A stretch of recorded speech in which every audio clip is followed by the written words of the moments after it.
Alright, may isang abogado na bumabatikos kay Kuting. Okay? Sa tingin ko, kasama sa binabatikos niya yung butod. Kaya lang siya, maybe mababanggit niya, pero hindi niya mapapangalanan. Pero ang mga sinasabi ngayon ng isang abogadong ito ay parang may point. 'Di ba? Na pwedeng may isang apelyido, sa tingin ko hindi lang iisang apelyido yan, baka dalawa na pwedeng sumira sa apelyedong Marcos. Not necessarily si PBBM, kundi ang buong angkan ng Marcos. Sabi nga niya, history repeats itself, or mukhang mauulit ang nangyari sa kasaysayan. At napaisip ako, talaga ba ganun ba yung nangyari noon? Panoorin po natin. So may mga babanggitin siya dito ha.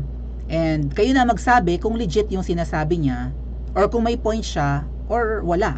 Okay? Let's play. Ang problema kasi po ay nagkakaroon ng wrong signals yung ibang ginagawa ng gobyerno. Okay. Example, yung tungkol sa communist insurgency, bukod na sinabi na ang dami na nagsasabi na ay, yan mismo tinuro si Raul Manuel who was sitting right here a few months ago, di ba? Na siya talaga direkta nagre-recruit para sa NPA sa mga eskwela. Tinanggal pa yung confidential fund ng Office of the Vice President. Number 2, yung amnesty at peace talk sa mga rebelde. Pag nakapag-peace talk ka, you impliedly admit the legitimacy nung ginagawa ng mga tao. Nakikipag-usap ka, criminal yan rebelde yan They seek the violent overthrow of the present government and replace it with a socialist state. Malabong mangyari yon, pero ginagawa nila, pumapatay sila. Ang kriminal, hindi kinakausap. Kinukulong yan at pinoprosecute yan. Peace talks. Number 3, wini-weaken nila yung yung NTF-ELCAC.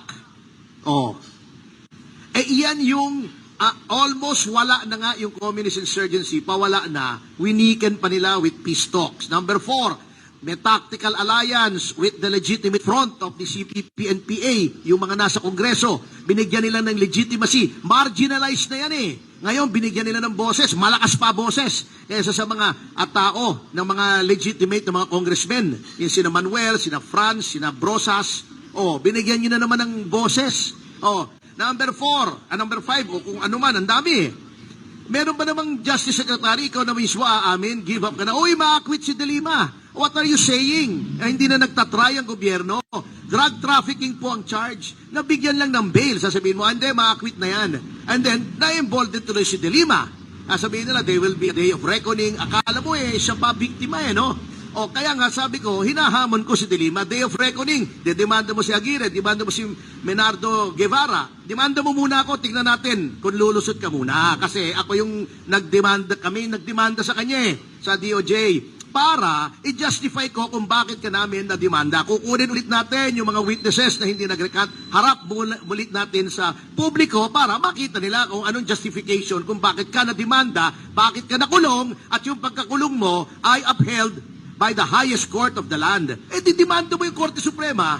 Sila nagsabi, tama yung pagkakulong mo yung mga bagay na yan, nakikitang ang namamayagpag pa, yung mga inaccused ng krimen, yung mga rebelde, that sends the wrong signals na this government is soft on crime, na embolden yung mga kriminal. Alam nyo, ito yung anak ko, nag-aalan law, hindi, nagta-tricycle, nag-MRT, nag-jeep yun, nagbabas. Hindi ko pinapahatid sundo yun para maranasan niya. Ganun ako working student ako I know that builds character. Noong panahon ni Duterte, hindi dahil pro-Duterte ako, totoo naman yon. Sabi niya, Dad, okay na, hindi niyo na ako, pwede niyo na akong hindi ipasundo sa SM pagbaba ko ng bus. Yung SM kasi 2 kilometers from our place. Which branch? Sa Bikutan. Pwede na ako mag-tricycle. Kasi dati nakakatakot yung tricycle, nung panahon ni Aquino, yung mga tricycle ang courier ng Cebu. Sasabihin lang nung pusher doon sa tricycle, etong 100 piso, 200 piso, ito yung pakete, ito yung address, deliver mo. Natigil yon. Kasi yung leader noon, napatay. nanlaban eh. Pero, nawala yun. Yung sekretarya ko noon, Sir, alas 6, Sir, uwi na ako. Hindi ako pwede mag-overtime. Bakit, Sir? Nakakatakot sa amin, maglalakad ako roon. Nagkakapag-overtime na, wala nang gulo. Ngayon, ayaw na namang mag-tricycle nung anak ko. Ayaw na namang mag-overtime nung sekretarya. Kasi natatakot na naman. Yun po ang klima. Sila sinasabi nila, kay ganito, kay ganon, bakit daw igagaya kay Duterte? Paano hindi gagaya? Nagwo-worsen. Hindi naman sila nag-jeep, hindi naman sila nagbabas. Wala naman sila sa field. Hindi naman, sila may driver, may security, may bulletproof. O tayo mga pangkaraniwang mamamayan ang nasasabak dyan. Pag nagre-reklamo tayo, magagalit sila, patatawag mo sa Kongreso. Anong klaseng administrasyon to? Alam nyo, ako, final word na lang to, I feel so passionately about this kasi yung mga nagsasabi diyang loyalista daw sila, kami po hindi namin iniwanan ng mga Marcos, I'm not ashamed to say, kasi if only for the fact na naniniwala kami na illegitimate yung ouster ni Pangulong Marcos Sr., ni Cory Aquino, extra-constitutional yun. Hindi dapat nangyari yung people power. Hindi po kami umalis dyan. We were hoping that someday soon, yung buwisit na buwisit kaming narrative ng mga dilawan, na diktador si FM, ganito, ganon, etc. ay mabibilay. Sabi namin, someday, all lies will vanish. Nagkaroon na ng pagkakataon ma-redeem yung Marcos name nitong anak niya. Anak, no less. How many people have been given that opportunity? Very, very few. Si Pinoy, si GMA, presidente ang ama, naging presidente yung anak. Ni-squander na nga ni Noy Noy yung legacy ng nanay niya, whatever legacy that is. Eto, sa halip na ipakita niya hindi authoritarian, libertarian, maganda pamamahala, walang corruption, walang kriminalidad, na alam namin yun ang totoo nung martial law, disagree or not, ganun yun ang aking yun ang aking experience, sinayang niya yung opportunity. And history seems to repeat itself. Those of you old enough to know, di ba, one of the issues, hindi ko sinasabing totoo, one of the issues noon against Ferdinand Sr. was yung panghimasok ni Cocoy Romualdez, yung tatay ni Martin. No, history seems to be repeating itself. Mukhang Romualdez na naman sisira sa Marcos.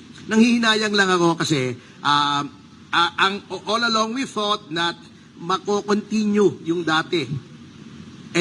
Ang nangyayari, sorry to say mukhang tama si Pangulong Duterte, he is a weak leader. Kung hindi niya ma-handle itong mga ganitong mga problema, he does not have his hands on the reins of government. Malinaw? Andali. Okay ba audio? Okay. Mukhang mauulit daw ang kasaysayan. Hindi naman sinasabi ni Attorney Topacio na totoo yung mga balita noon na ang isa sa sumira kay dating Pangulong Marcos Sr. ay yung Cocoy Romualdez na tatay ni Speaker ngayon. Pero mukhang mauulit. Mukhang Romualdez na naman ang sisira sa pangalang Marcos. At saka tama yung sinasabi niya, nung panahon na ilang presidente lang ba ang nabigyan ng chance, 'di ba, na i-redeem nga or mabawi yung hindi magandang nasimulan or maybe ipagpatuloy yung nasimulan ng kanilang mga parents. Ilang pangulo lang ba ang nabigyan ng chance niyan? 3 nga, sabi ko, 'di ba? Ayun, si Madam GMA, presidente kasi dati yung tatay, si Diosdado Macapagal. Si nasirang Noynoy na presidente dati yung nanay, si Cory. And ngayon si PBBM. Ang dapat ginagawa niya ay patunayan sa mga tao na nung panahon ng tatay nila, na nung panahon na si PBBM ay nakatira sa Malacanang at namumuno ang ama niya at ang kanyang ina sa Pilipinas, ay maunlad ang Pilipinas noon, payapa, hindi sila kurakot. Ito na yung chance niya mapatunayan. Kaso mo, magulo ang administrasyon niya. Magulo ang buong bansa ngayon. Balik droga, sabi nga niya, takot na daw mag-commute. Pinagko-commute niya yung anak niya, papasok sa school. Yung sekretary niya na umuwi ng maaga noon dahil nga panahon ni Noynoy, ang daing adik. Nung panahon ni PRRD, malakas na ang loob mag-overtime. 'Di ba? Kinakausap ang mga makakaliwang grupo, ay ang mga makakaliwang sumira sa tatay niya noon, ni PBBM. Ang isa sa Tomb Raider sa tatay ni PBBM ay mga makakaliwa. Ngayon, kaibigan na ulit nila ang mga makakaliwa for the sake of unity kuno. Pero si VP Sara na unang-unang miyembro ng unity, pinapabayaan. At saka na-intriga ako dun mga ate at kuya sa sinabi niya ha, yung Kokoy Romualdez. May ganun bang chika noon? Well, ang sabi po, ang mga kamag-anak ni Madam Imelda, at least yung mga kapatid niya sa unang pamilya, ang alam ko po kasi si Madam Imelda ay, yung nanay niya ay pangalawang asawa ng kanyang tatay. May unang asawa ang father ni Madam Imelda. So kaya siguro kamag-anak ni Madam Imelda yung sina Martin Romualdez, kamag-anak yan sa unang asawa. Oh, pangalawang asawa na nga yung nanay ni Madam Imelda eh. And yung mga Romualdez daw na yan sa side ng unang asawa ang medyo hindi okay.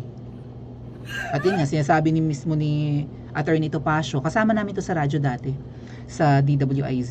Eh ngayon nasa SMNA na siya. Sinasabi niya na Kokoy Romualdez din daw dati ang isa sa sumira. Bakit kailangan nilang maging sakim? Kung akong tatanungin yung mga ate at kuya, si Madam Imelda, pinayagan naman na niya na ang kanyang mga kamag-anak ay mabigyan ng pwesto sa gobyerno. Kaya may mga Romualdez sa gobyerno noon. May mga appointees na Romualdez noon, kahit na kapatid niya sa unang asawa ng tatay niya. Pinayagan niya magkaroon ng posisyon sa gobyerno, inappoint ni Madam Imelda or ng kanyang asawa ang ilang mga Romualdez. Pero bakit nang backfight kung ang tinutukoy nito ay ni Attorney Topacio ay ang pananaraydor ng Kokoy? Hindi naman daw niya sinasabing totoo, pero may mga ganun daw chika noon. Yung tatay daw ni Speaker Martin ang Tomb Raider noon, isa sa Tomb Raider sa dating Pangulong Marcos. PBBM, hello. Hindi ka pa ba natuto? Hindi ka ba nag-iingat? Ano ang sabi ni Senadora Amy at sa pelikulang Martyr or Murder at saka sa Made in Malacanang? Napapalibutan sila ng mga ahas. Sino kaya ang mga ahas? Iisang apelyido lang ba ang sisira o may ibang apelyido pa? Pa-comment po sa comment section at mag-like and subscribe din po kayo.